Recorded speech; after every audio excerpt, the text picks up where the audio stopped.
What's up, guys? Today we are going over the busy man's blueprint to getting jacked quick. Basically, how you can maximize your efficiency in the gym while also working on a busy schedule. All right, guys, so this is how you're going to structure your workouts for maximum efficiency and effectiveness. For your warm-up, don't overthink it too much. Let's say that you're going in for a push day, and obviously we'll go into the primary compound lift, but don't overthink it. It could just be as simple as doing a couple sets of warm-up before you go into your main compound lifts. I personally like band pull aparts. Do whatever works for you. I won't go too in depth into this. I'll save that for another video. But this is what we're really, getting into the meat and bones of the workout. The first thing you're going to do after your warm-up is your primary compound lift. Now, examples of these include squats, deadlifts, bench press, etc.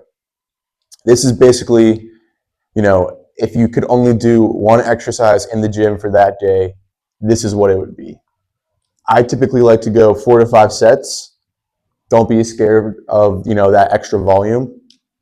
And I target the 6 to 8 rep range.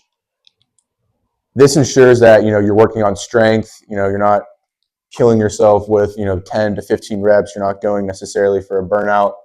You're working on just your strength and progressive overload over time. So you want this to the 6 to 8 rep range. You want to do a weight where if you're reaching that 8 rep range, go up. If you're barely getting to that 6, maybe taper off a little bit. But over time, you want that weight to increase and get easier. I typically shoot for failure on 1 to 2 sets of this. That can be, mechanical failure. So it doesn't have to be total failure where, you're struggling to, get the bar off you, so to speak. But, if you're like cheating on a rep, or if you have a spotter, you should have a spotter, by the way. Whether that's an actual person or, those spotter bars to help you, you should be reaching failure on 1 to 2 sets. Moving on, after you do that primary compound lift, you're going to go right into the secondary compound lift that complements the first one. So don't, if you're doing bench press here, don't do, Bulgarian split squats here. You can do that in certain cases if you're going for like a full body workout, but we're just, under the paradigm that we're doing like a pull day, a push day, legs, just to keep it simple.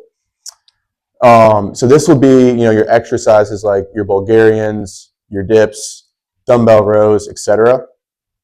I typically target 3 to 4 sets, 8 to 10 rep range, and I shoot for failure on 1 to 2 sets of these as well. These should be like where you're really getting that pump going. You're really starting to, get some blood flow to those muscles. And yeah, don't overcomplicate this one as well. Just make sure, like, let's say we're still doing our push day. We have bench press here. Maybe go for some dips, as your secondary compound lift. Moving on, after, you've done 4 to 5 sets here, 3 to 4 sets here, this is where we start to move into, some of the fun stuff, some of the accessory lifts, accessory work. These are your curls, calf raise, lateral raise, etc., tricep extensions. I typically go for 3 sets. I know people like to go for 2 or like 4. I think 3 is kind of like your magic number here.